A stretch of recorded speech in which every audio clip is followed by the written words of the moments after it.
Let's Podcast alongside Joe Giglio. I'm Joe Ovies inside Eford Studios in downtown Raleigh. Thanks to Empire Properties and thanks to Copiers Plus. Check them out online at copiers-plus.com. Print management, document management. Get everything you need in the cloud. And more importantly, save money. Now you're asking yourself, all right, I saved money. What could I do with that money? I'll tell you what you can do with that money. You can buy NCAA tournament tickets for your Tar Heels, Joe. Yes, you can. I thought maybe you had an in Raleigh. You know, that's a hot ticket right now. It should be. They're only selling books. Yeah. Right? Yeah. And you figure between Tennessee and Duke. Yeah. Tennessee's been here before. We've seen them here in Raleigh before. Yep. So I thought that's what you were talking about. Oh, maybe you want to go to those games. Even my people at the arena are like, yeah, Joe, you're better off trying to apply for a credential than you are. I can't get you tickets. I cannot get you tickets. I just thought we would be hanging out at, I don't know, one of our corporate champions for the NCAA No. We tournament. don't want to be there. No. We're going to do a post-game Duke during the the March run, and we'll start that in Charlotte. Mm-hmm. But no, I thought maybe you had to connect. No, actually, what we should have done, save money so that we can get a proper Airbnb with 2 bedrooms. Although, opposed to what you ended up accidentally booking yesterday. All right. That's part of a meeting. That's not. Wait, no, legit though. Having a meeting. Legit though. Yeah. Have you ever been to a game in Dayton? Have you been to the first floor? Yeah. Okay. I saw the George Mason run begin. No, that's not the first 4. That was a first round game. But I've been where I'm saying is I've been to Dayton for an NCAA tournament game because they do a really good job. I was going to say running the event. If either Carolina or Just Wake, I won't use the pronoun, just Wake. Yeah, not your Dukes. Just Wake. Yeah. Are in Dayton. Yeah. I would legit go to Dayton. Well, the first 4 is actually kind of fun. It's funny you mentioned that. Because you're right. Dayton does just a bang up job on those games. It's a very Dayton themed show because I have an ask when we get into housekeeping that relates to Dayton. Oh, okay. But yeah, no, Dayton's actually a really cool town. And yes, they do an excellent job. The one time I went for an NCAA tournament game or weekend was the 20... It was 06. It was the 06. Carolina won the ACC, but they were as a 2 seed. They ended up losing in Dayton to George Mason. And Jim Larrañaga. I just have a vivid memory. I believe it was Rayshon Terry who jacked up a 3 that Roy did not like. What? No. So he tried to pick up a chair, but the chairs are chained together. And And Roy found that out the hard way. Like, I have a vivid memory of that. I don't know why. That's a good one. Like the time in Brooklyn where he tried to rip his Argyle jacket. And I'm like, just out of curiosity, man, like, how much did that jacket cost? And he's like, way too much for me to be ripping it. I go, okay, well then. Well, I'll tell you what. No need to rip any jackets, though, because the small ball heels are here and they're rolling. 919-444-2211. Call the OG Sports phone and curse or don't. You smell that? You smell that? That's not Nature's Relief.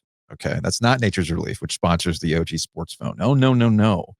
Our guy Paul is smoking that hopium right now. Here we go. Hey guys, it's Paul. Oh wait, hold on. Let me huff this hopium right quick. Okay. Here we go. We're watching the 21-22 Carolina basketball team play out in real time with this Carolina team. That Carolina team was ass for that entire season until February, and then they got hot. Carolina this year, looking the same way. They got R.J. Davis starting out not running the point, and now he's running the point. Check. They got a Caleb Love style guy who's streaky as hell, but when he's on, he's on. Ian Jackson. Although I think Ian Jackson is a little more consistent than Caleb Love is. They got lockdown defender on the perimeter. This team actually has 2. They have a leaky black. They have 2 leaky blacks. They got Seth Trimble and they got Drake Powell, because I think Drake Powell's a very underrated defender on the perimeter. They got a discount-ish Brady Manick in Jalen Withers. Withers has been shooting the lights out. Wasn't great against FSU, but he didn't really shoot that much. Little discount, Brady Manick.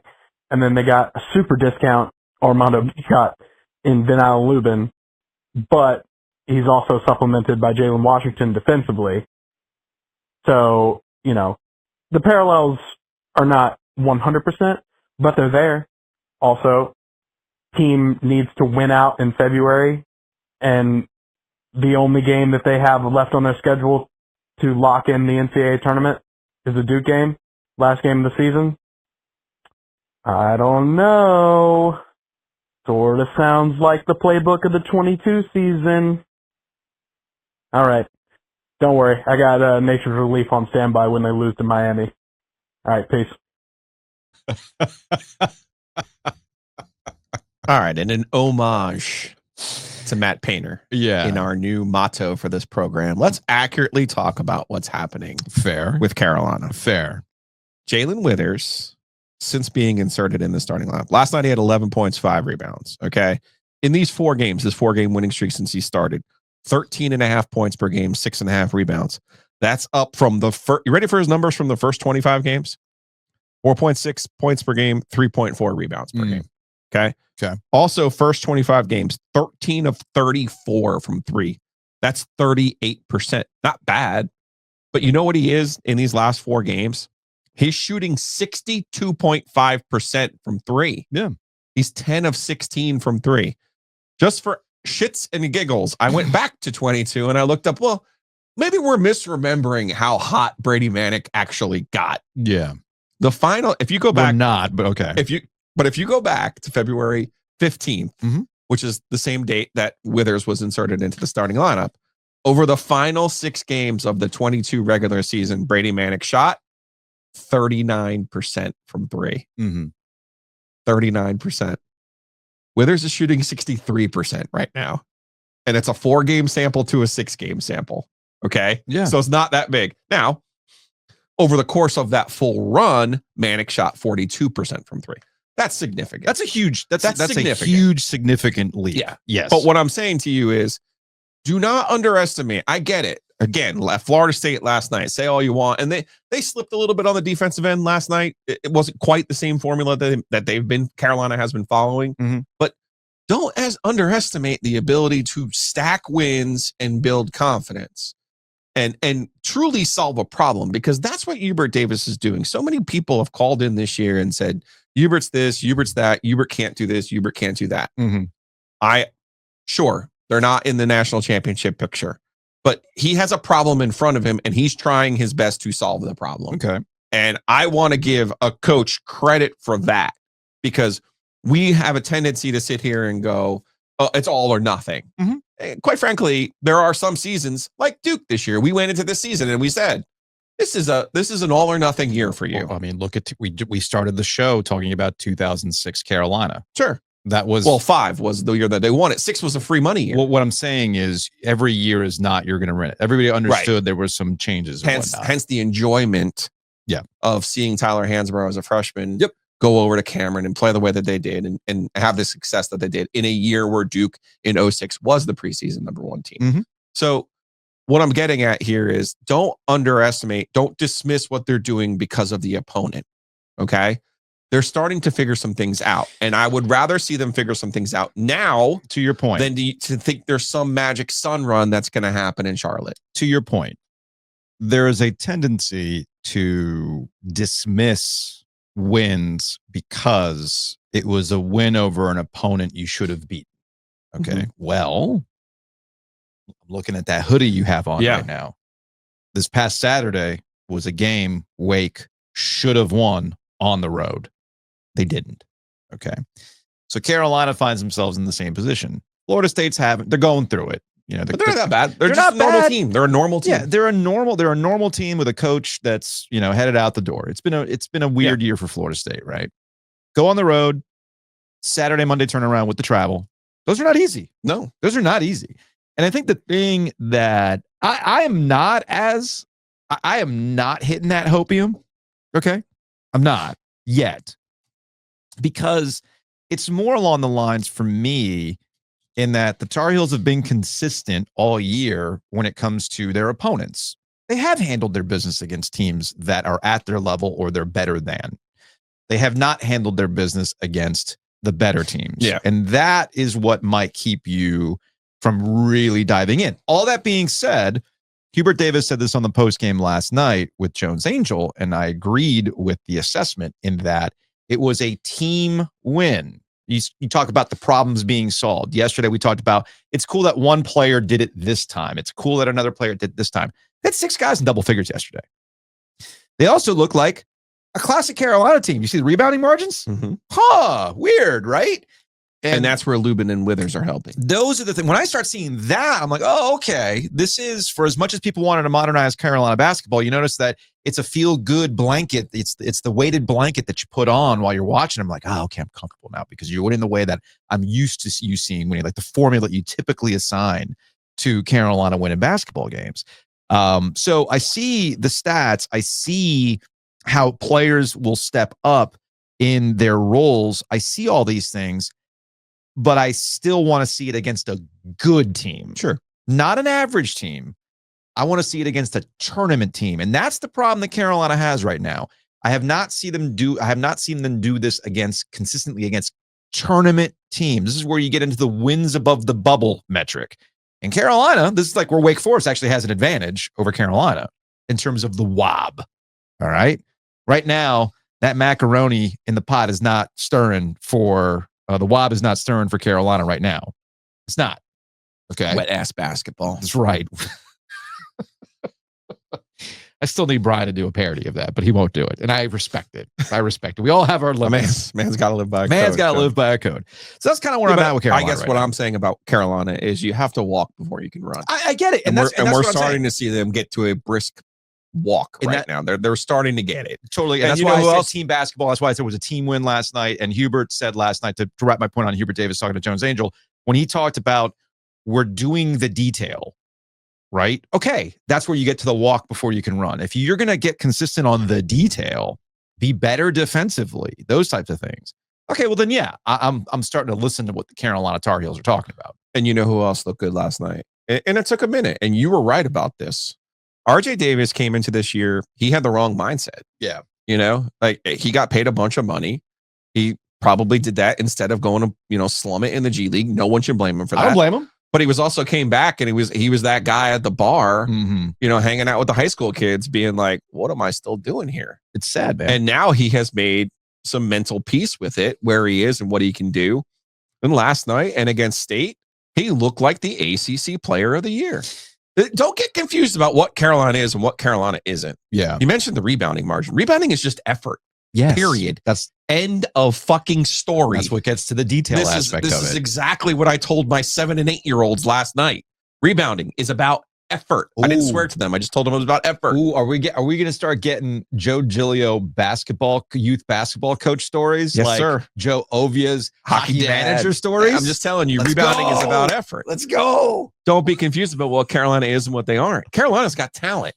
Yeah. Okay. Yeah. State has no talent. Yeah. Carolina's got talent. It may not be Duke's talent. It's not lottery pick talent, but they still have talent. And I'm telling you, when they get down there, when they get to Charlotte and that place is cooking, I'm telling you, ask Tony Bennett, ask Clay Thompson what happens in Charlotte when Carolina gets cooking. Mm-hmm. Oh, yeah, maybe you forgot what Tony Bennett, where he used to be. Mm-hmm. Oh, yeah, maybe you forgot what Roy did to his best Washington State team down in Charlotte. Okay? Ask Rick Pitino, who was on the other end of the bench in the Final 8 that year. Yeah. All right? Yeah. Once they get cooking down there, they get going. One more sports phone call. Hello, OG. It's 9:26 p.m. This is Courtesy Driver calling in. I asked this last week once again, is UNC making a run? If so, I don't know how far it'll go, but it's just interesting. Hubert finally decided to change the lineup up a bit, and now they've got this run going on. Meanwhile, State's win against Wake Forest on Saturday, true freshman Paul McNeil, 24 points. Where's he been? we don't know what's going on with these coaches and these teams, but it's fascinating when they change a lineup up, all of a sudden the player's getting a chance and they go off like that. Now with McNeil, is that a one and done? Or will this continue? Just curious. Thank you as always, OG. Good night. I enjoyed Kevin's answer the most about Paul McNeil after the game. Like, hey man, he got to college. He looked like a freshman, and he was going out, and he was having a good time. And I don't think anyone begrudged him that. Yeah. But I had to explain to him, like, you do know you can't go out and like party every night. You can't do it every night. Of your freshman year. We talk about 06, right? Let's go back to that. JJ Redick. There was JJ Redick, the freshman, who has since, well, that wasn't his freshman year, but he has since said, yeah, like I was a mess. He was a mess. Yeah. He'll tell you to this day that Mike Krzyzewski told him, you were not worthy of winning a national championship, and that's why we didn't win it. It's like, whoa, wow.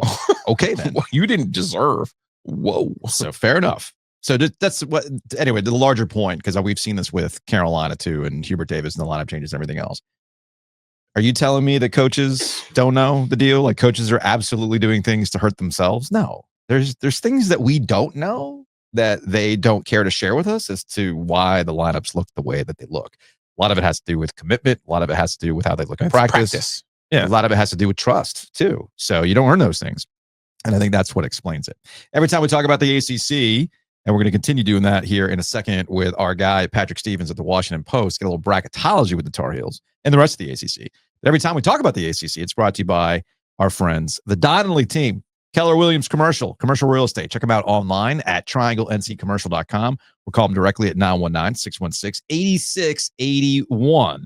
Again, that's trianglencommercial.com, 919-616-8681. You need warehouse space. You need a spot to keep all of your Malort stash like we have here in the studio. By all means, they can help you out with that. So give them a call at 919-616-8681.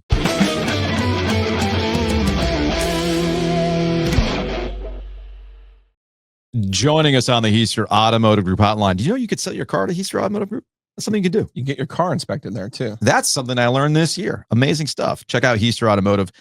We thank them for sponsoring the hotline. And joining us on that hotline is our friend Patrick Stevens from the Washington Post, our chief bracketologist. Patrick, what up? Joe, how are you guys? Just taking giant hits from the UNC Hopium Bong, Patrick. That's what we're doing. Everybody's feeling good about the Tar Heels after they strung 4 in a row.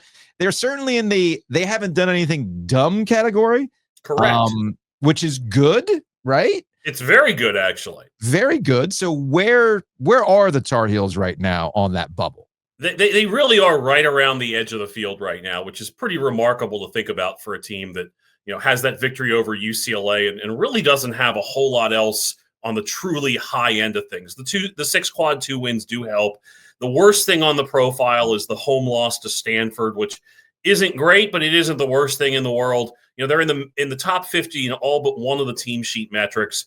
So for them, like, they're just trying to differentiate themselves in some good way. And, you know, you obviously have to go out and beat Miami and Virginia Tech the next 2 times out. But if they can get Duke, or if they can make at least a little bit of a run where they beat somebody of value in the ACC tournament, they're not going to look all that bad compared to, you know, the other teams right around the edge of the field. And the thing is, you know, going through the exercise the other night, you know, there's 37 at-larges. And once you get past about 38, 39, which is kind of where North Carolina is right now, like the bottom falls out. So, you know, they need to do some stuff to get themselves on the right side of things. And they also have to hope that there isn't too much craziness elsewhere, like a surprise.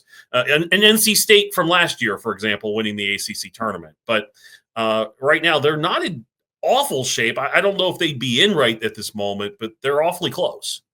How many SEC teams are at the edge of the bubble there with them, Patrick? Yeah, you've got Arkansas there, you've got Oklahoma there, you've got Georgia, which I think is on the wrong side of things at this point. You've got Texas that's kind of in that mix right now. I think Vanderbilt's maybe a hair above that group. So I think the long-winded answer there is it's probably about 4, 3 of which would probably be in the field at the moment. Do you think it would be testing my friendship with Lawrence Cunningham to ask him to smuggle in a hidden camera so that we can listen to the conversation about those teams on the edge of the field for the instant that someone with SEC blood speaks up and says, Oh boy. yeah, but look at our conference record. Look at our conference. Patrick, I'm getting a semi just thinking about it. After all of these years of everyone telling the ACC, it's not about your conference record. I cannot wait for the SEC to experience this. I'm giddy over the prospect. Well, there's obviously those 4 teams in particular would be the ones that would be most likely to experience part of that. I do think the one thing that you have to acknowledge that has gone well for the SEC beyond simply November and December is that they've largely all beaten up on the same teams, right? Like you look at LSU, and LSU's victories are over South Carolina, who's not good, Oklahoma and Arkansas, who are borderline teams. South Carolina's lone victory is over Texas, which is kind of a borderline team. Like the way for them to maximize their bids was to have basically 12 teams beat up on the bottom 4. And that's almost entirely what's happened. Whereas in the flip side, by the way, in the ACC this year, what you needed was somebody to go get victories like a Wake or an SMU or a Carolina to go get victories against Clemson and Louisville and Duke. And the only teams that's beaten any of those 3 other than those 3 is Georgia Tech. But I do sympathize with you, Joe. I am curious to see exactly, how similarly Selection Sunday discourse is to mid to late November college football discourse. I suspect it's going to be pretty similar. I would also like to be the one who tells Georgia and some of maybe even Oklahoma, hey, that's awesome that you've lost all these close games. The one thing, though, and I never give the NCAA credit for anything. The one thing the NCAA selection committee has always gotten right is they do not give you any credit for losing. Correct. There is no value in losing. There's no value in losing. I'm looking at Georgia, and I've heard this drum beat already. You can't tell me that Georgia's not one of the ... And I'm sitting here looking at what they've done, and I'm like, because why? Yeah, because you haven't beaten you haven't beaten a sure shot tournament team since January 7th. Yeah.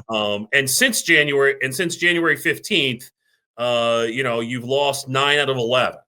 And there's a pretty good chance that 9 out of 11 becomes something along the lines of 12 out of 15 or something like that. I get why they got rid of the last 10 game metric, but I wish they'd bring it back.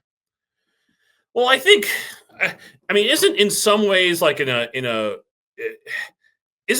having the conference record there kind of give you an indication of how you've been playing of late? I mean, it's obviously a larger chunk of the season.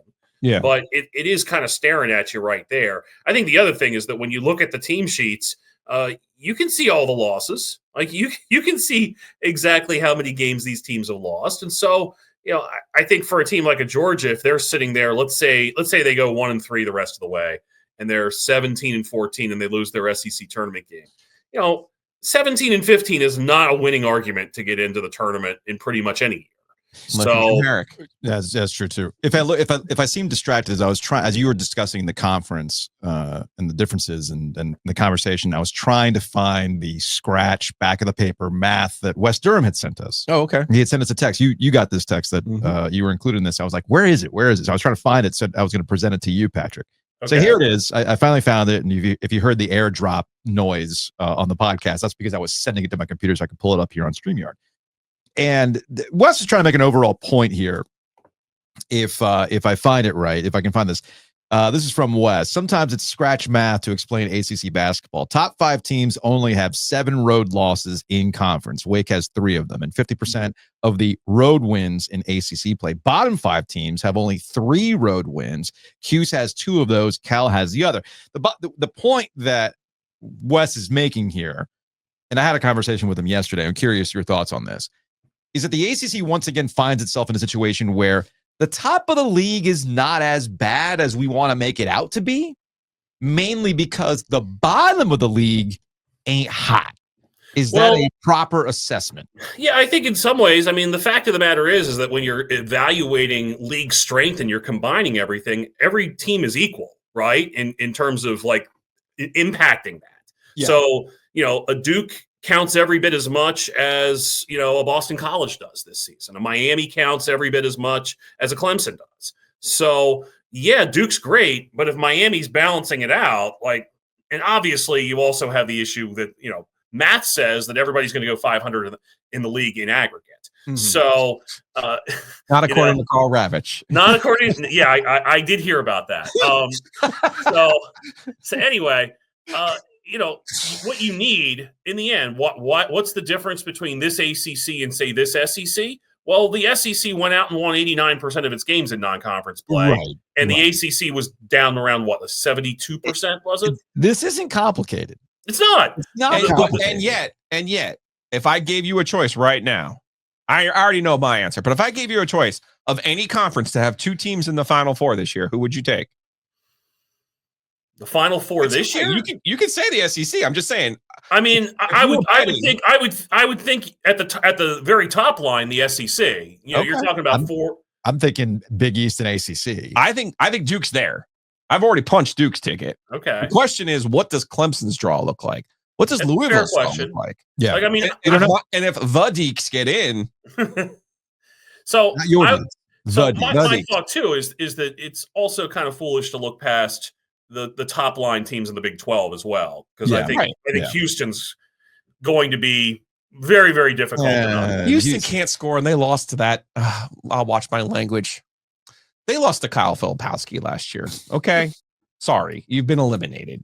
Their chance was the pandemic. God bless the Chief, but it's never going to happen. And I know they clinched the top in the Big 12 last night. So yeah, because Texas Tech was missing like 3 stars. They were missing some of the. Joe discovers old ACC players. Did you know Federico was at Texas Tech? I did, because I did them for Blue Ribbon Yearbook. Out there with as I was watching that game last. As I was out there with Kerwin Walton, Federico. Yeah, I forgot about you. I noticed the transfer. What's his real name? He's not Kerwin Walton. It's our guy Kenny, the other Carolina player. It's his twin. Oh, I don't remember. Hold on, please. I don't remember. All right. Well, he's looking that up, Patrick. Before we say goodbye. Crackhead Kenny Williams. Oh, Kenny Williams. Okay, yeah. That's Kenny Williams with a different haircut. That's funny. What do we got? What do we got with the bobbleheads today? What do we got? Bobbleheads. Well, I was thinking about politicians who love tariffs. Oh, okay. And so I've got Herbert Hoover right here.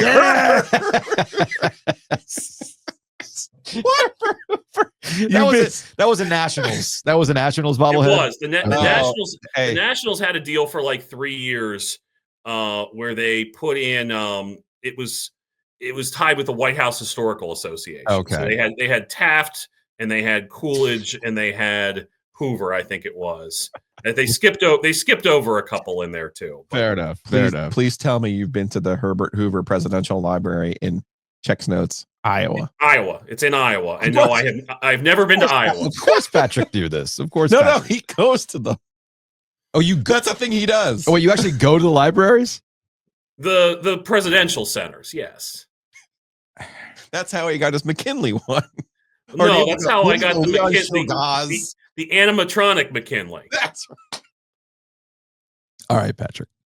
We'll talk to you next week, my man. All right, take care. Housekeeping.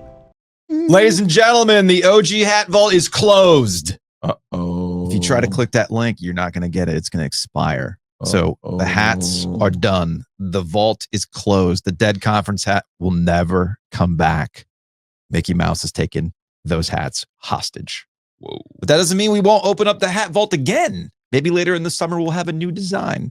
A little bit of an experiment. Shout out to everybody who purchased one from the OG Hat Vault. Also, big thanks to everybody who has subscribed, rated, left comments. That helps with the algorithm, whether it's on YouTube or your podcast platforms. By all means, 5 stars only, positive vibes only. Leave a comment on YouTube, rate us, and leave a review on Apple, Spotify, etc. All that stuff helps out. We appreciate everybody who has left a review, who has given us 5 stars. All that stuff helps out immensely.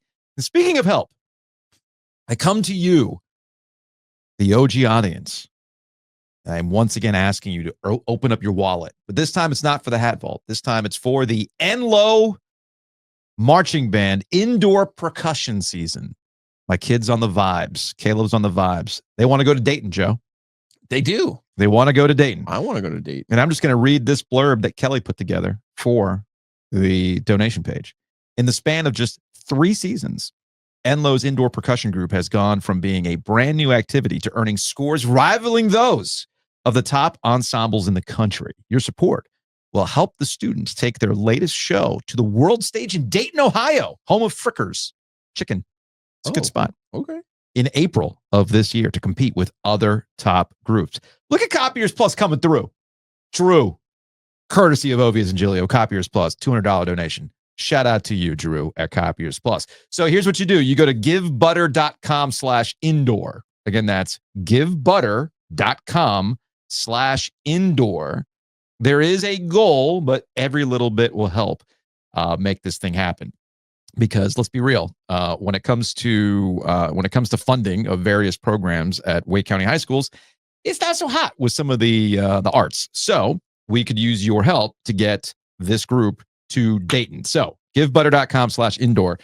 Please donate to my son Caleb's indoor percussion group. I want to see that man do some vibes up in Dayton. In Dayton. Hell yeah, man. What Let's is the date freaking of go. this trip?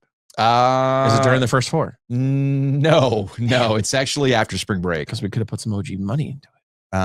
Oh yeah, you're right. We could have made it a business. We could expense. still put OG money Now, into it. Caleb did ask me because they just got a new truck. They got a new trailer for all their equipment. They took the Carry High band's old trailer. Okay. Apparently, there's it's almost like a Facebook group where all these marching bands all like, hey, we're done with this one. Do you want it? Ooh. Oh, would you like this bridge set for Smart. your marching band? Would you like a pirate ship? We have one. You could purchase it from us. These are things that happen. Anyway, Enlow never had a trailer. They were using rider trucks and whatnot. So they bought an old trailer from Carey. They finally painted it, and they're actually looking for corporate champions, Joe. Nice. Do you want to put a big OG logo on there? On the trailer? Mm-hmm. For how much? I think it's like $5,000. No.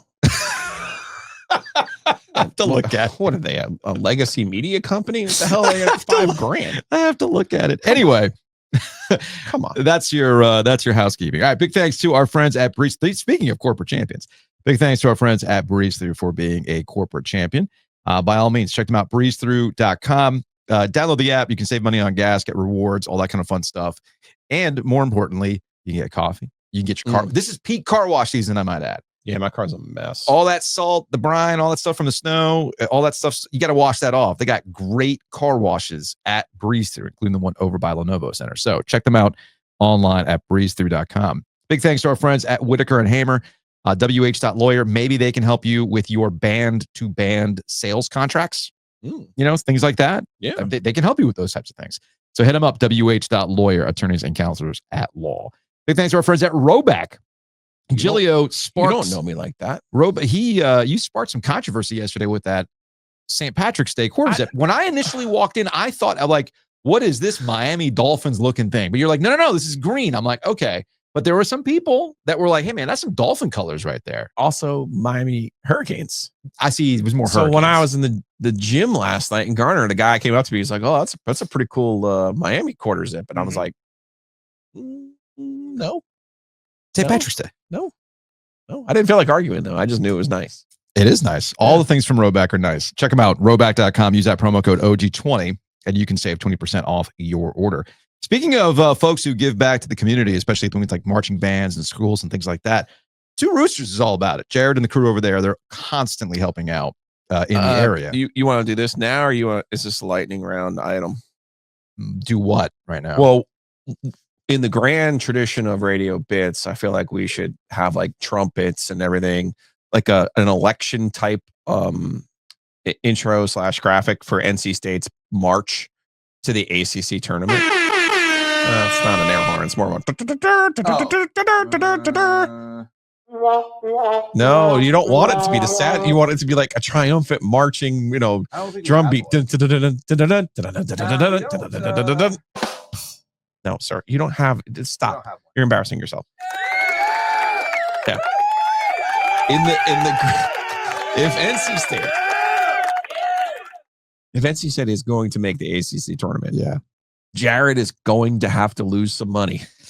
Let's go. Because I think he'll be happy to lose some money on of this. the final 4 games NC State plays in order to get to the ACC tournament, which they will need to win 3 of. Yeah.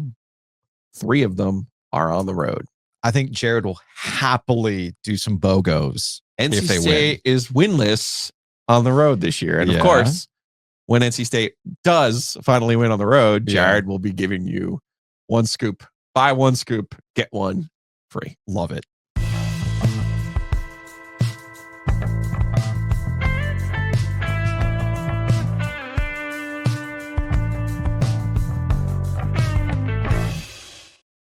Joining us on the Heister Automotive Group Hotline, columnist for the News and Observer, he is Luke DeCock. Luke, what up?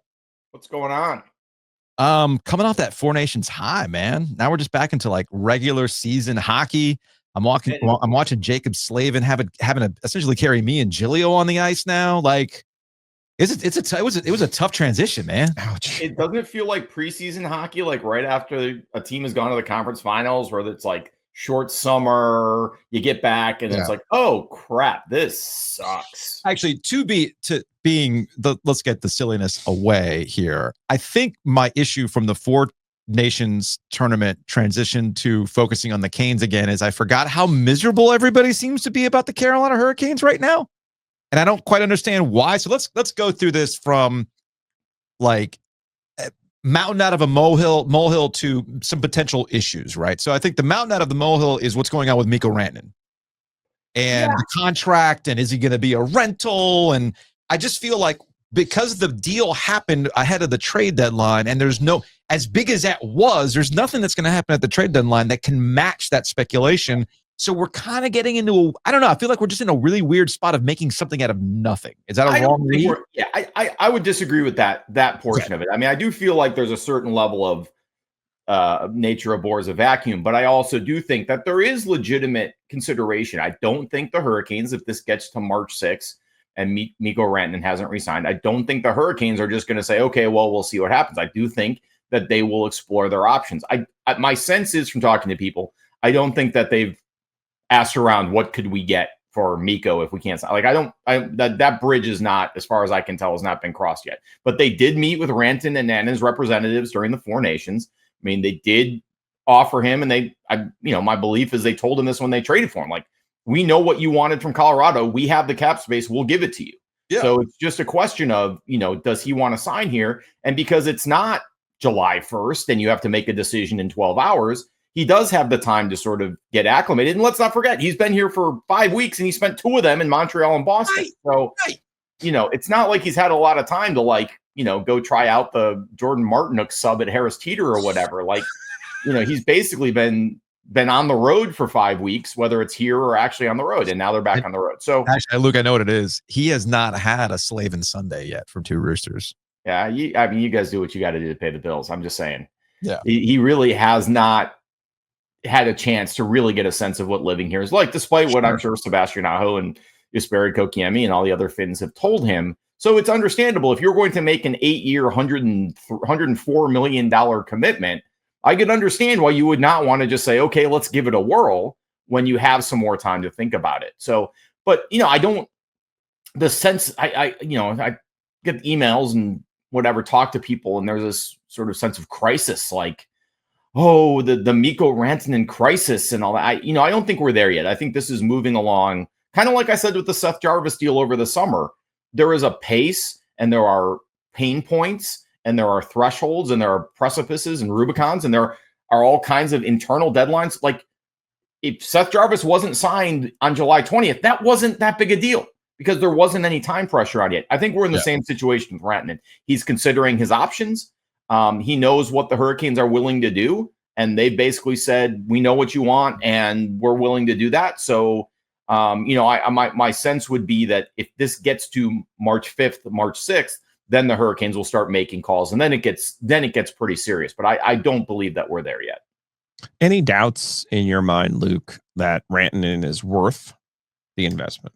It's an interesting question because we kind of went through this with Jake Gensel, right? He was supposed to be the big finisher, the guy who would finish all the chances, and it turned out he was basically like Andrei Svechnikov. He was a great empty net goal scorer and did not lift the Hurricanes to postseason success single-handedly. In fact, he was pretty much like everybody else on the roster. So I think to me that raises two big picture philosophical questions, which is one, can a star really thrive in this system? Which is an existential question. When you look at Andrei Svechnikov, when you look at Rantanen so far, when you look at Gensel's time here, is this a system where you can have a superstar winger?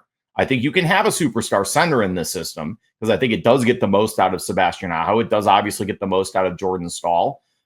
Certainly there's some work to be done elsewhere down the middle, but I think that's a fair question. And number two is Mikko Rantanen a superstar without a superstar center? Does he need a McKinnon? Does he need a Draisaitl? Does he need an elite center that the Hurricanes, someone who's better than Sebastian Aho? And then the corollary to that is it a wise financial decision to give a substantial percentage of your cap to a guy who's not a center or a defenseman? Yeah.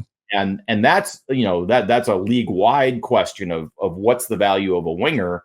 And so, yeah, I think there is some risk, uncertainty involved there, but I do think the Hurricanes think that they've gotten this guy, they've acquired this guy. There's no other way you're ever going to get him. That you want to go ahead and commit because he is a supreme talent, and you're just not going to do much better, right? So yeah.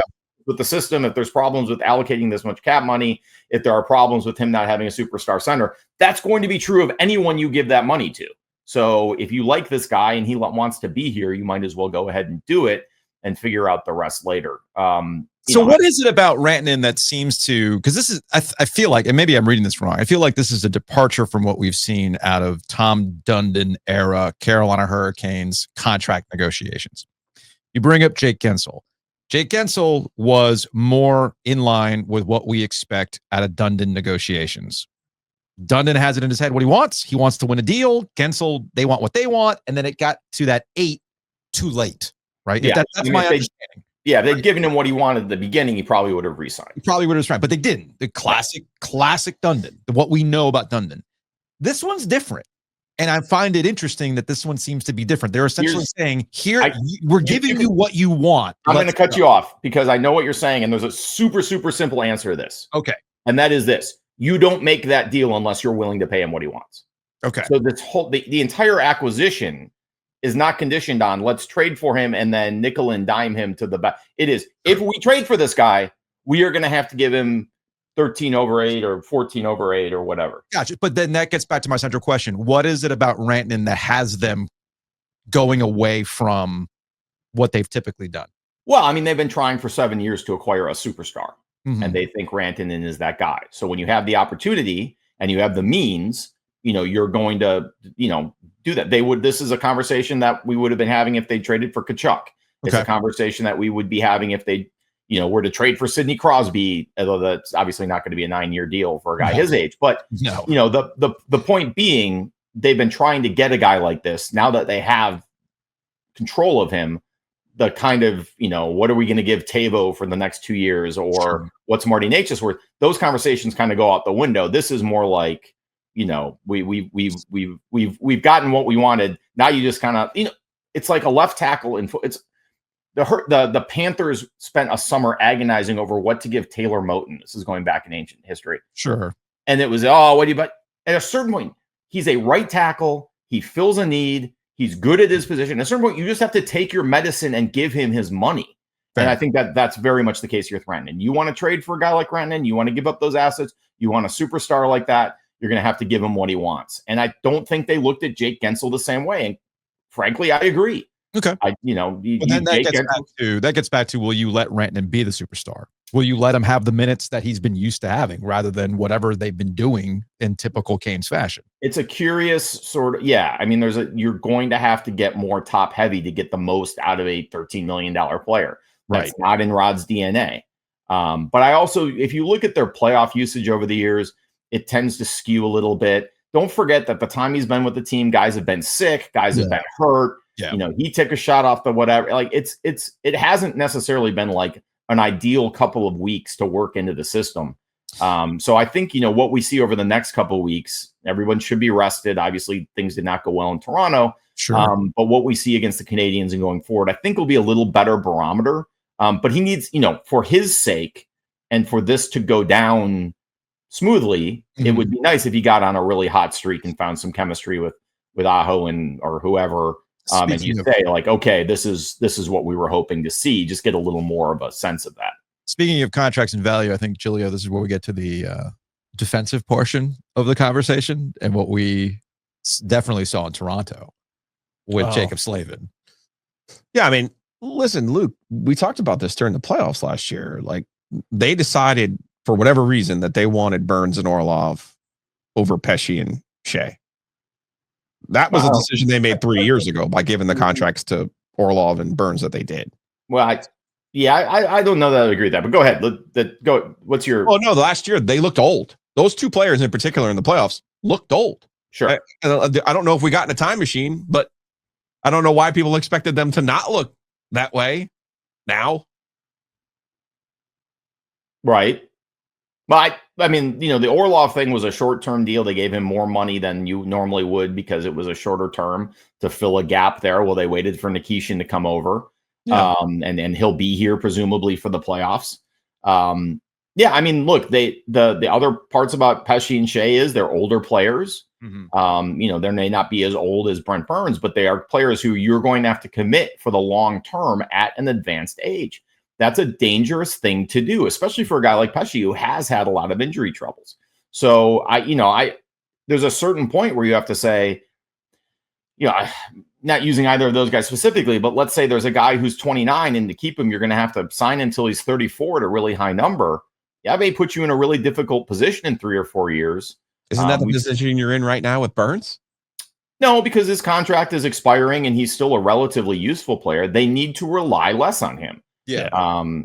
There's no question about that. It was this was a gamble in a gap defensive year, right? Because you brought up the guy coming over from the KHL and what exactly, and I feel like I'm not quite clear on what his availability is going to be. His contract is up, so as soon as St. Petersburg is out of the playoffs, whenever that is, he'll be over here. He hasn't signed yet, but he will, and he's going to be a walk in the door top 4 NHL defenseman. I mean, he's in the playoffs this year, like the day he arrives, he is the Hurricanes' 3rd or 4th best defenseman. And he's gonna. But I guess what I'm getting at is there is not. We'll see him next year when it's over and then they're in the playoffs. We're gonna see him on the ice. I mean, we may not see him as a 4th defenseman. He may be a 7th defenseman, but it's like they don't need to add a defenseman at the deadline. Okay. And then next year, when you have these contracts expire. He steps in, Scott Morrow may step in. I mean, they've been building towards this. And you mentioned gap year. I think it's important to remember when you look at the way the Hurricanes are constructed over a 2 to 5 to 10 year window, this was supposed to be a transition year. Yes. Like the caps. And I wrote about this at the time of the Rantanen trade. The cap space was all in next year. And this was a year to sort of get from that core to transition into whatever the team's going to look like in the future. This year was very much a transitional year. Maybe you struggle to make the playoffs a little bit. What kind of shape is, I shouldn't say shape, but like what kind of health is Freddie in? And how does Peter do? Like, how do we feel about Kochetkov going forward? We got to get a year of that. And that's a whole different podcast. But the fact is they played so well in October and November and December that accelerated. And now you make that move for Rantanen. And now next year's cap space is presumably going to go to him.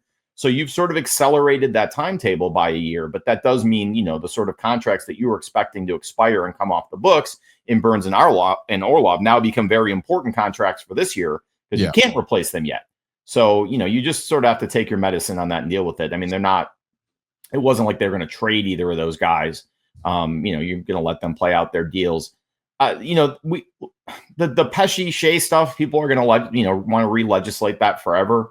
I think you can make an argument that they looked at the numbers, they looked at their ages, they looked at what they would have to commit to, and decided they were better off kind of taking their lumps this year and rebuilding the defense next year when you knew you were going to have at least one stud coming in, and depending on how Morrow develops. And they've got other guys too, lesser heralded draft picks who are going to be here and be sort of 4A guys bouncing between the AHL and NHL. So, some of that system depth is going to sort of show up at some point, but it was never going to be until next year. And they really wanted Morrow to have this year in the AHL because he does need to get better. And that makes sense. Yeah, he is a talented player, but there's a lot he needs to work on. So to wrap the conversation then, because I do think this does come down to Burns on the defense and what the actual expectations or what is the best you can expect out of him down the stretch. I think that's what it ultimately comes down to.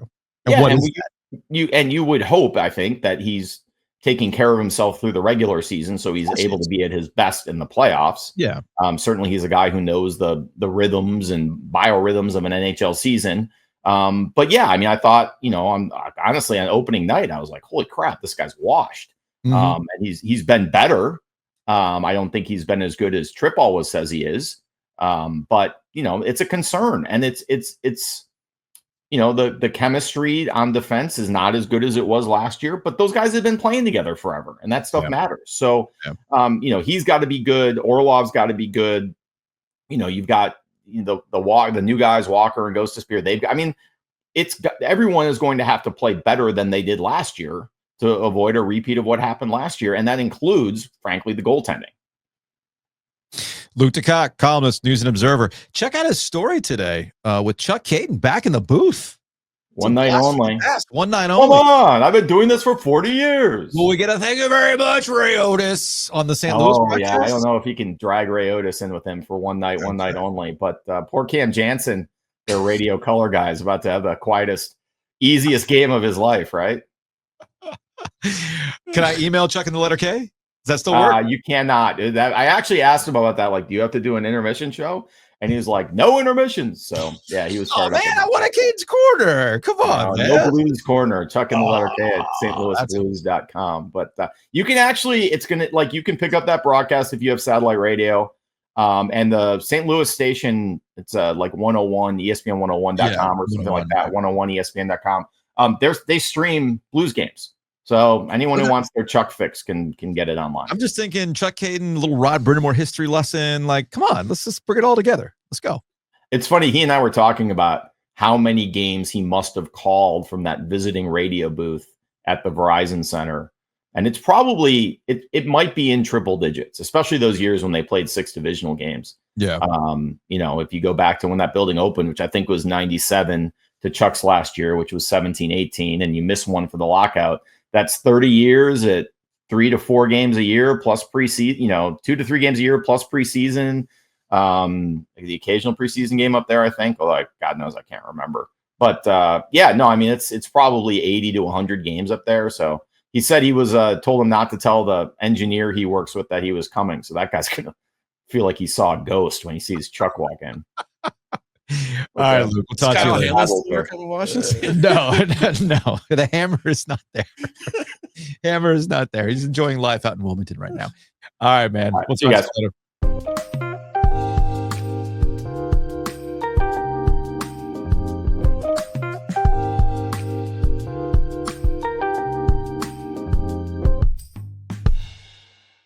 Just took a big old hockey break with Luke DeCock of the News and Observer. You know what that means. Let's take a hockey break. Brought to you by Happy and Hill. Download the app. Use that promo code OG25. You're going to get what, Joe, with that promo code? 25% off your initial order. So download the app, punch it in, OG25, and save 25% on your first order. And in addition, are you ready? What's that? We have executive VIP cards from Happy and Hale. We will be giving away one Happy and Hale Black executive card each week from now until the end of the Hurricanes playoff run. I love one that. Per week. An executive. What do you get with the executive card? That will be for me to know and you to find out. It's just like the secret pint of the month, but for Happy and Hale. Here's what super secret card that only super you secret will get. Card that you'll get a discount. So here's what you do.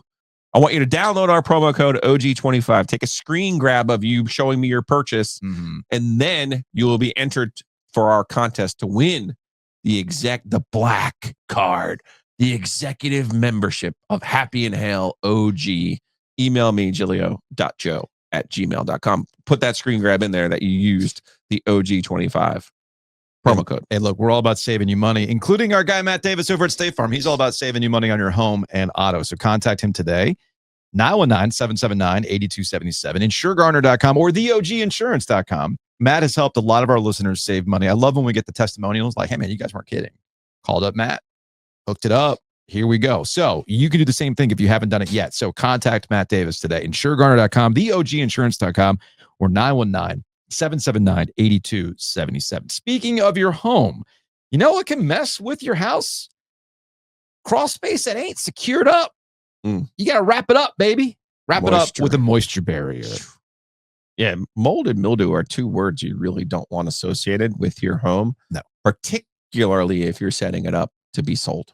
So bugsbite.com, they'll get you set up and ready to go. Mosquito Authority and Pest Authority. Maybe you don't need a moisture barrier. You've already handled that, but you know what? Mosquitoes are going to come back one way or the other.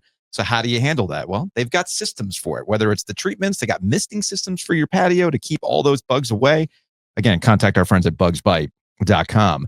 And of course, speaking of your home, things like that crawl space, you might have an old HVAC system that's costing you money. Maybe you've got some old leaky plumbing. Well, we have the place for you. 1-800-PLUMBER plus air. Go to 1-800-PLUMBER.com or just straight up call 1-800-PLUMBER and they're going to help you out. Again, plumbing, I don't want to deal with it. Like, in fact, I need a new toilet in the house. Ooh. I'm not going to rebuild that bad boy. I need professionals to do it. They can help you out. HVAC. You might have some old leaky ducts. You got a system that's on its last legs. It's not as efficient as it used to be. There's been a lot of upgrades in terms of technology. 1-800-PLUMBER can help you out. 1-800-PLUMBER plus air. And of course, we do our hot and cold with our friends at 1-800-PLUMBER and air. So what do you got, Joe? My cold goes to the Oklahoma City Thunder. Yeah. You're probably not following the West Coast Western Conference race. I am not. Thunder are the leading team out west, and one of the teams chasing them is the Minnesota Timberwolves. Mm-hmm. They played back-to-back games. Thunder won the first game, and you're thinking, ho-hum, they're in Oklahoma City the next night. They're going to beat them, right? Oklahoma City had a 25-point lead in the second half, but Anthony Edwards leads the Timberwolves back. They ended up winning the game in overtime, 131-128, and it was punctuated by Edwards' block of Shai Gilgeous-Alexander. My cold, sticking with the NBA, goes to the Philadelphia 76ers because everybody needs a dysfunctional team in their league. And the 76ers seem to be the dysfunctional thing. I saw that before. Yeah, and here's the thing. They're cold, but you know what? You know what's warming them up? The heat from the Super Bowl. So if the Eagles had not won the Super Bowl, I would be curious to see how Philadelphia fans would be eating their own when it comes to the 76ers and Joel Embiid and everything else. But buddy, it's dicey.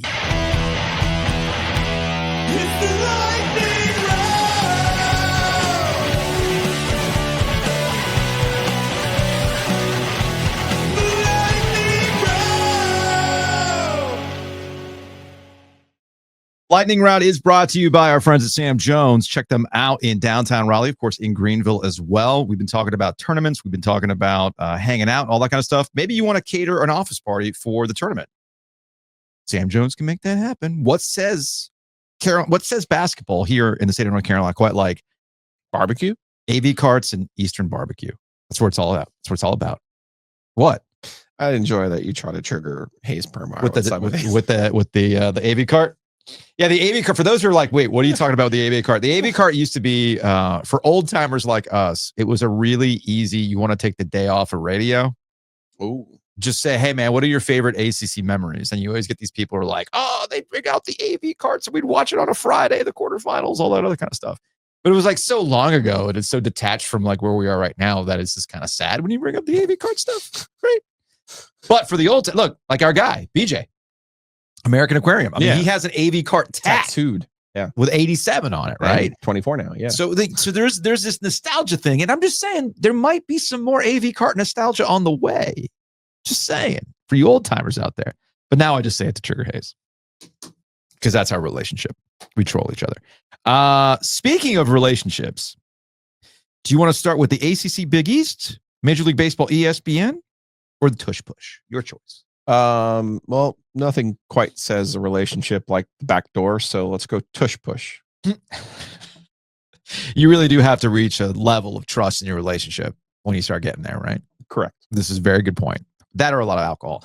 Now, it looks like NFL owners are going to consider a proposal to ban or modify the rules around the Tush Push. This is from the Washington Post. Mark Mask. One team has provided a proposal. I love that they don't have the balls to put their name on it. That's my favorite part. That of all is of also this. my favorite part too. The Kansas City Chiefs have proposed.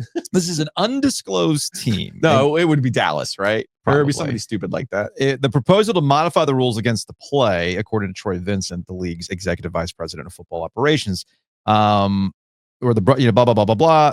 This has been picked back up. Vincent said Monday during a break in the meetings with league leaders. We have a club playing rule proposal around the Tush Push. It's on our agenda. The club proposal is we need to make some adjustments to that. Is it a viable football play? Vincent would not identify the team making the proposal, which I'm in agreement with you. Put your freaking name on it. All right. And this continues to be a controversial play in football. And I keep asking the question, who else is doing this? If the Tush Push was so easy in breaking the game, why is it that there's only one team that makes it work? One team and one team only. It does feel like one team is willing to sacrifice the health of their quarterback, right? Mm-hmm. But isn't that what it comes down to? But it's not just them. You're collapsing the entire humanity on your guy. But it's not just them. Other teams have tried it. Like Buffalo's tried it. Sure. Don't work consistently enough. He's a Haas, though. Yeah. Still. Yeah. But it works. And they got a Super Bowl to back that up. Sure. Right? And actually, they got two. That's not the reason that they won it. That's the other thing, too. It's not exactly a reason. It's not the reason why they've won it. As my son James points out, he said, has any team ever in the history of football ever has many plays from the 1 yard line as the Eagles? Like, how do they keep on ending up with these 1 yard plays? This is from Nick Sirianni. There's always the conversation of should this play be banned or anything like that. But the success that we have is not replicated always throughout the entire league. So I guess I'm lobbying to never change that rule just because we have been successful at it. So that's where we're at. I think the reason why we're here is because what happened with Washington in the NFC Championship game, where they ended up, remember, was it Sean Hockey, I think it was, who had to tell the Washington Football Club, hey, guys, knock it off because they kept doing the false starts. The problem here is the play used to be banned. You were never allowed to help a runner. Right. You were never allowed to aid a runner in the way. And this changed in the last 10 years where they stopped penalizing people for the late push of the pile and all this other stuff. So the play used to be illegal. Yeah. It started with the Reggie Bush push. Mm-hmm. And Notre Dame fans infamously were crying that they wanted a penalty called and should have been called. Yes. So to act like you invented something, you didn't. It's a recent phenomenon. Mm-hmm. And it's not a football play. I'm sorry. It's not. And I don't think it should be allowed.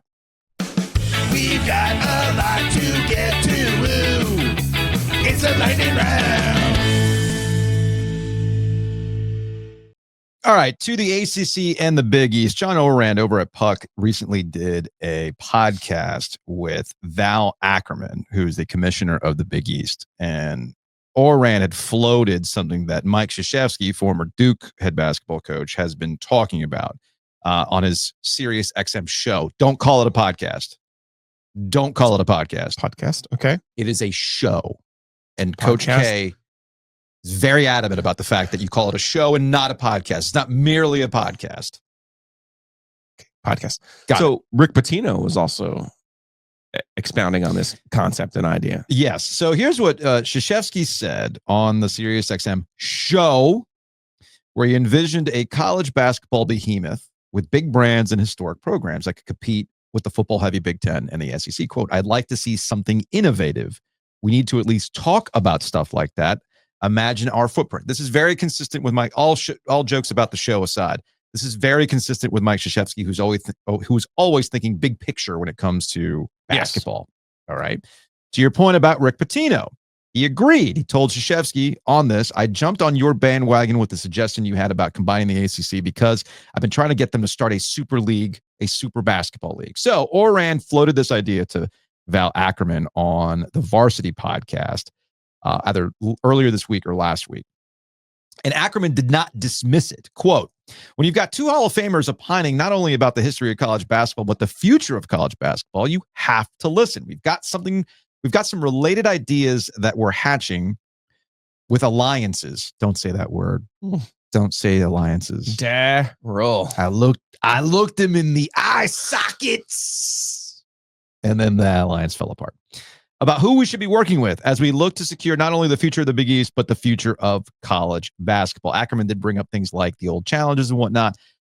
I don't hate this idea outright because you have to do something. Yeah. And you have to be proactive about where this is headed. I was actually having a conversation with somebody in the business last week about all the college realignment stuff and how we're thinking too small in where we're going to be in 2030.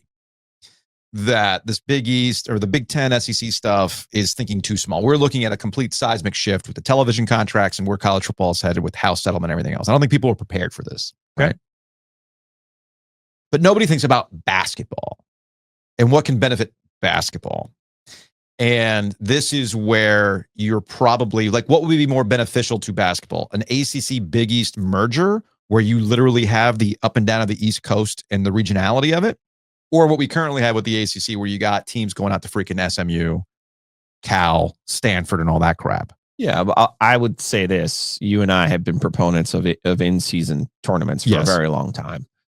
Whatever you want to call it, a merger or whatever, however the financials work, they would absolutely do themselves some favors in getting rid of some of these regular season games and setting up a tournament in January or December or February even, and saying, hey, we're going to the Garden. We're going to bring 8 teams. You bring 4, we'll bring 4. These will count as conference games or whatever, however you want to count them. Yeah. You know what I mean? Yeah. They should do the same thing in November to start the season. Hey, we're going to go down to Greensboro. You bring 4, we'll bring 4. There's nothing stopping these schools from getting together and making events. Like, why don't they make the whole schedule out of the 4 Nations tournament? Well, here's your chance to make yourself a little bit of a 4 Nations. Just sitting here and thinking, oh, the brands of the Big East. I get what the Big East has done. And Patino's running hot right now, but sure, it's a folly to think that someone is out there thinking, you know, what's really going to shake up the college basketball landscape if we can get a Tuesday night game between St. John's and UNC. That ain't gonna do it. That's not the answer. And this is where I would focus on what Ackerman's told Orand about challenges, events. ACC, SEC challenge, and all that kind of stuff doesn't work. The home and home, a challenge. It's not a challenge. I'm saying. You need to have an event. I'm with you. I also think in reshaping and rethinking the ACC tournament as well, you need to have concurrent events. You need to have something that's happening at Madison Square Garden, something that's happening in Greensboro at the same time. You have to create events. It's the only way you're going to get eyeballs, the only way you're going to get attention at this point, because this business of just having, oh, it's a regular season game in November between these 2 teams ain't cutting it anymore. That's going to require a lot more vision, not just from the commissioner, but from the presidents as well. So we'll see where it goes. Because you're taking away from your in-season inventory, but you're not taking away, you're modifying it, and you're trying to make it better is what you're trying to do. All money's green, right? I would also do it the week of the Super Bowl. I mean, think about it. You pay attention to the Waste Management Open. You do. Sort of. But you're aware of its existence? Sort of. Well, why does it have its moment in the spotlight? It's the only other thing going on that week now. Sort of.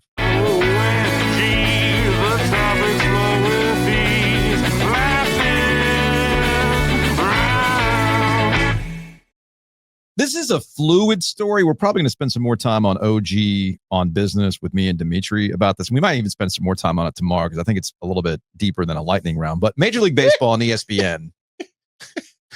What? What? The beauty of the lightning round is it is anything but quick. I know. It's kind of like the old acapella names. It's kind of like the acapella of the news. Wait a minute, it's not acapella. So ESPN and Major League Baseball are headed for a divorce. Okay. And sounds about right. Sounds about right. And Major League Baseball is acting like, oh, no. You see, we are the ones with the leverage. Who doesn't want us? And ESPN's going, well, actually, you kind of set the market for yourself when you knocked out these weird tech deals with Apple and Roku. So that's what's at play here. There's 2 things at play.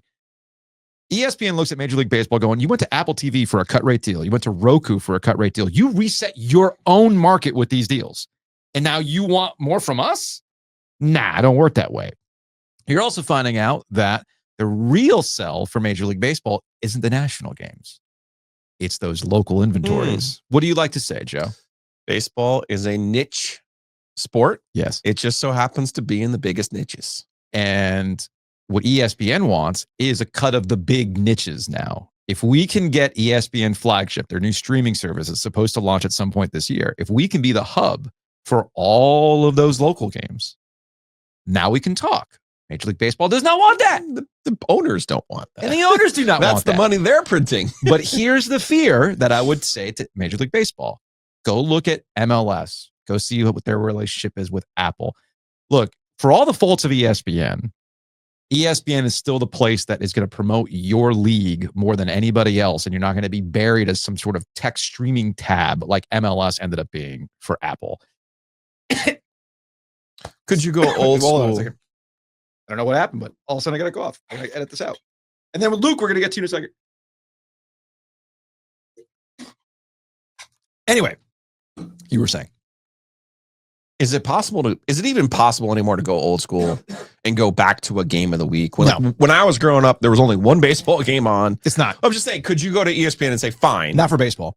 not for baseball? Not for baseball, because here's what's going to happen. And this is something Oran pointed out, and I completely agree with. ESPN's looking at their calendar and the rights that they have. Mm-hmm. They've dumped a lot of money in the NBA. They've dumped a lot of money in the NHL. You know what goes through June? Both. What starts up in August? Football. What do you need between mid to late June and all of July before we start getting into football mode? What do you really need? Some content, yeah. You don't think they can make something out of nothing? You don't think they can, I don't know, that virtual golf league? I mean, they made poker a thing for a minute, so Right. So they can probably figure it out. This is what Major League Baseball doesn't understand. Like, you understand ESPN can create whatever they want and try to make do and get comparable numbers to your game of the week. So that's something that Major League Baseball needs to figure out. It's not. I don't think it's going to go the way they think it's going to go. I just don't. Agreed. I just do not.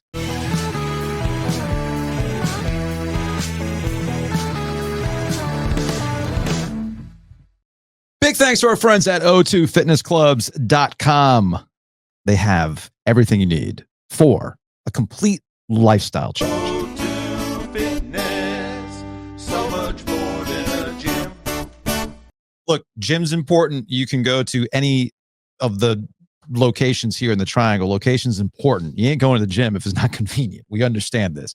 You're also not going to the gym if the environment's not friendly and conducive to just kind of feeling good and working out. Again, O2 Fitness has great staff, great vibes. But we understand that working out isn't always going to get you to where your goals are. And that's why O2 Fitness is more than a gym. You can check out Renew Physiotherapy. You're up there in age. Things are old and creaky. You got a bad neck like Giglio. They can work on those types of things. Loop Nutrition can help you make the right decisions as it relates to what you are eating, what you're putting in your body, help those goals. And we also understand that as you get older, things like testosterone levels will drop, especially as a guy in your 40s, things start to drop. That's just a natural thing. But O2 Fitness Clubs has partnered with Thrive with telehealth so that you can find solutions for lower testosterone or weight loss treatments. So go to livethrive.co. They partnered with O2 Fitness. You can go online, you'll chat with somebody. It's super simple. I know that there are some other companies that do this, but none of them have the local tie that Thrive does with O2. So you're going to get a lot more from Thrive, livethrive.co and O2 Fitness than you are from, wait for it, thems. So go to O2fitnessclubs.com.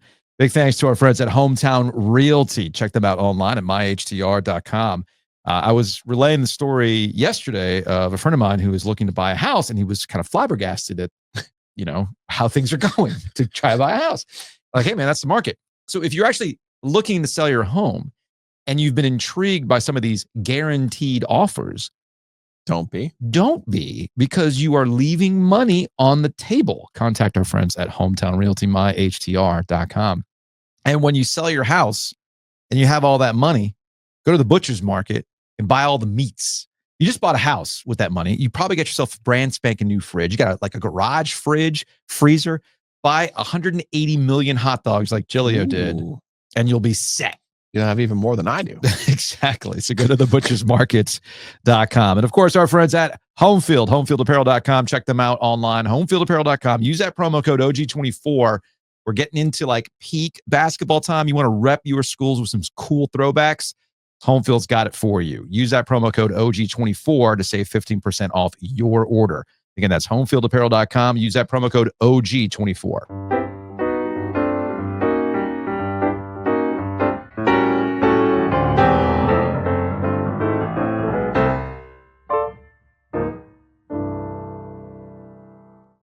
All right, let's get out of here with some Hey Joe, and let's go back to the sports phone, shall we? 919-444-2211. Call the OG Sports Phone and curse or don't. All right, looks like this is from a 919. So all of this talk about Paul McNeil and how all of a sudden he got into shape. So what I don't understand is, since the Duke game, he played 0 minutes against Duke, 8 minutes against Clemson, 1 minute against Cal, 3 minutes against Stanford, 13 minutes in a blowout loss to Louisville, so he had scrub time, 1 minute against BC, 14 in a blowout loss to UNC with 6 in the first half. So somehow, after the UNC game, he got into shape, understood how to play defense, and 10 minutes before the game time, the coach goes, Paul, you're starting. You have miraculously turned the corner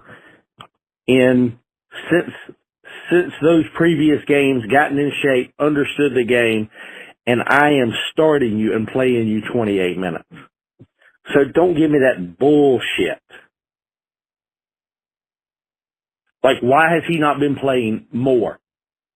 At some point, you can play him, not necessarily 28 minutes. But what is going on? And then just to use that bullshit excuse is bullshit. That was Steve. That was Asked for it. You did ask for it. You did ask for a call from Steve. So Steve's the best. again, I don't understand why fans oversimplify these things, right? Why do we oversimplify it? To be fair to Steve, Yeah.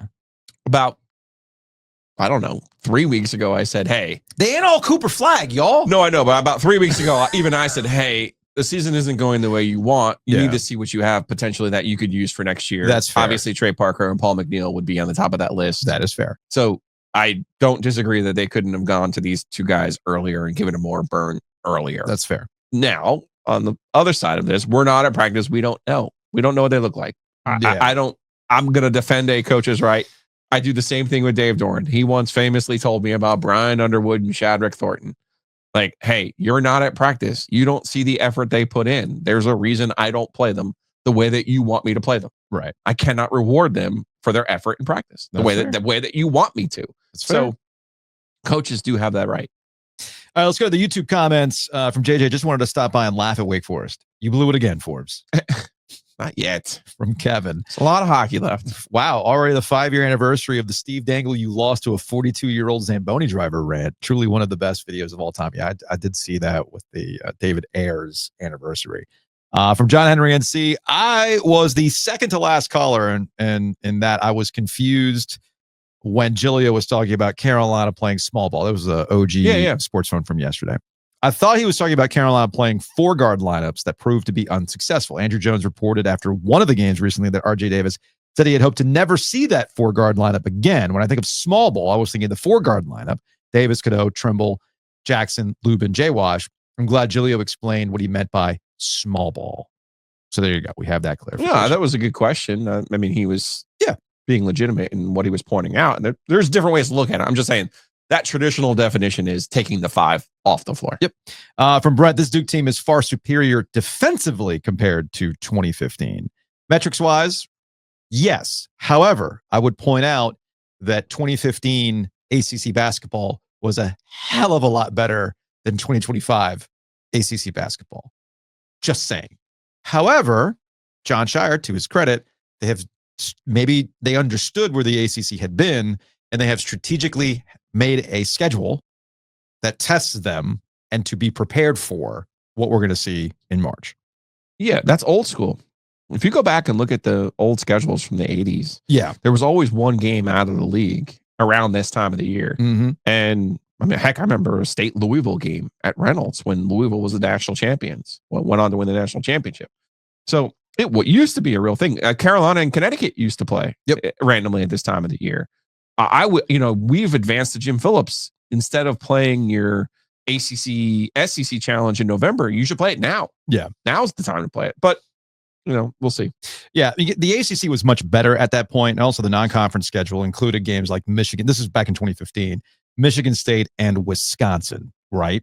When you look at how Duke has engineered their schedule this year, you see Kentucky, you see Kansas, you've got the Auburn game. You had this late season Illinois matchup. Flew aside, that's a good Illinois team out of the Big Ten. So these things were just specifically done to make sure that they're prepared for these kinds of games. Let's see from JMA. Stanford was definitely a dumb loss for UNC. Yeah, I mean, I get that sense. But it's fine. Top 100 team. Like, we've been over this with Patrick. Fine, we'll do it again next week. I will have him list off for you the Q4 games that have cost teams. Q4 games. Not Q2, not Q3, Q4. From PD Paid. Joe, you got it wrong. That color scheme is Miami Dolphins. It wasn't Miami Dolphins. That rollback was not Miami Dolphins. I initially thought it was Miami Dolphins. Green. I thought that too. From John, let's be real. Carolina's record in play this year had Wake Forest. If it had Wake Forest on the front of it, this committee would not even be considering UNC. Most of the fans already know this. Also, from Spickle, 4 years. Cook was at Duke for 4 years. And I just responded, you took that literally? That Quinn Cook was there for 100 years? Took that literally. Well, and of course, this turned into a Carolina thing because Duke doesn't have guys that stay 5 or 6 years so they could break records that have asterisks beside them. Like, okay, I was going to say, in fairness. Just, okay. In fairness. Okay. Okay, just chill, guys. Sometimes I forget, even though the war is over, people still argue about it. And I can see where that caller was coming from, or that comment was coming from. Anyway, that's going to wrap it up for today's show. We'll see you Wednesday.